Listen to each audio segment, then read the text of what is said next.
ក្រុមការងារបោះខាងបងស្រីឡាកម៉ូគាត់បានតាក់ទងមកខ្ញុំនេះលេខទូរស័ព្ទរបស់គាត់គឺ096 211 211 បាទប៉ុន្តែខ្ញុំឆ្ងល់ថាចេះគាត់និយាយការងារមួយខ្ញុំមេគាត់អត់មកព្រមនិយាយទេគាត់ចង់ឲ្យខ្ញុំទៅនិយាយជាមួយនឹងក្រុមការងាររបស់គាត់មួយទៀតលក្ខណៈប្រភេទបែបយើងនិយាយថាគេធ្វើការឲ្យគ្នាអញ្ចឹងណាបើថានៅខាងក្រោមខ្ញុំអត់ចង់ជួបគាត់ទេខ្ញុំចង់ជួបដល់កាន់ទៅកាន់មេពីព្រោះមូលហេតុអីកុំឲ្យវានិយាយទៅវាពិបាកចេះអញ្ចឹងបងប្អូនអ្នកគ្នាឥឡូវខ្ញុំកំពុងឆ្ងល់ថាចេះខ្ញុំបាក់តាក់ទងគាត់មែនទែននេះឃើញទេខទៅហ៊ូហ្នឹងលេខហ៊ូហ្នឹងណាទៅខទៅខ្ញុំដាក់ហ៊ូហ្នឹងមកថាខ្ញុំអត់ស្គាល់គេណាគេដូច្នេះហើយលេខទូរស័ព្ទហ្នឹងពេលខទៅចេះខ្ញុំខទៅ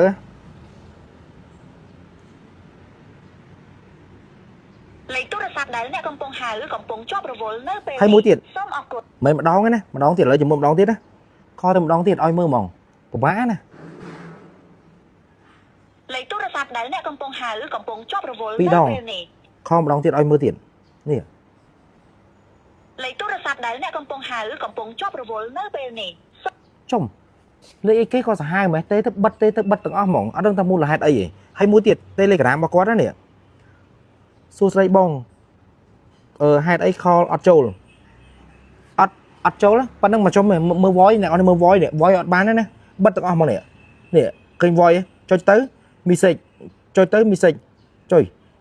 voice អត់បានទេណាហើយខអត់ចូលទៀតលេខគេបិទសាហាវហ្មងគេចង់កណិតការងារមួយយើង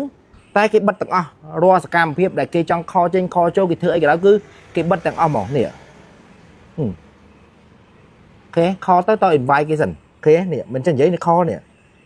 ហើយខ្ញុំអត់យល់ថាតើបងខមកគោលម្ដងដោះស្រាយឬក៏យ៉ាងម៉េចដោះស្រាយហេតុអីបងឯងតាក់ទងមកខ្ញុំពិបាកតាក់ទងមកឯងម៉េះហើយខ្ញុំមានបញ្ហាចង់និយាយមួយម៉ៃភ្លាមខ្ញុំអត់ចង់ទុកពេលវេលាទៅយូរតទៀតទេមូលហេតុអីរឿងវាកាន់តែធំខ្ញុំអត់ចង់ឲ្យវាទៅអញញ៉ៃវល់វែកការងារបងឯងក៏ត្រូវការងារខ្ញុំក៏ត្រូវមានការងារត្រូវធ្វើដែរមិនមែនមួយថ្ងៃអង្គុយចាំតែតាមតែ Facebook តាមតែនិយាយគ្នាខ្ញុំអត់ចង់ធ្វើអញ្ចឹងទេអត់ចង់យក view អត់ចង់ល្បីអត់ចង់អីទេពីព្រោះខ្ញុំនិយាយតាមការពិតប៉ុន្តែខ្ញុំចង់កណិតការងារមួយបងឯងមេបងឯងអត់តាក់ទងមកខ្ញុំទេបងឯងយកឲ្យកូនចៅក្រុមការងារតាក់ទងមកខ្ញុំអត់ចង់ទៅនិយាយវាផ្អាប់ប្រទីបថោកគេខ្ញុំអត់ចង់និយាយអញ្ចឹងណាអ្វីខ្ញុំចង់និយាយខ្ញុំចង់គាត់ថាខ្ញុំចង់ជួបមេផ្ទាល់ដោះស្រាយផ្ទាល់ជួបថ្ងៃនេះឥឡូវនេះពេលនេះបាទដាក់ការបដិឆេទពេលវេលាមកខ្ញុំមានក្រុមរបស់ខ្ញុំទៅដូចគ្នាថតជាវីដេអូផុសតាំងដូចគ្នាបងឯងមានដំណោះស្រាយបែបណាណាសម្រាប់ខ្ញុំដែលជាជនរងគ្រោះឥឡូវខាងបងឯងអត់សោះទេ Telegram អត់ចូល chat អត់ចូលខ្លាំងណាបាទមួយទៀត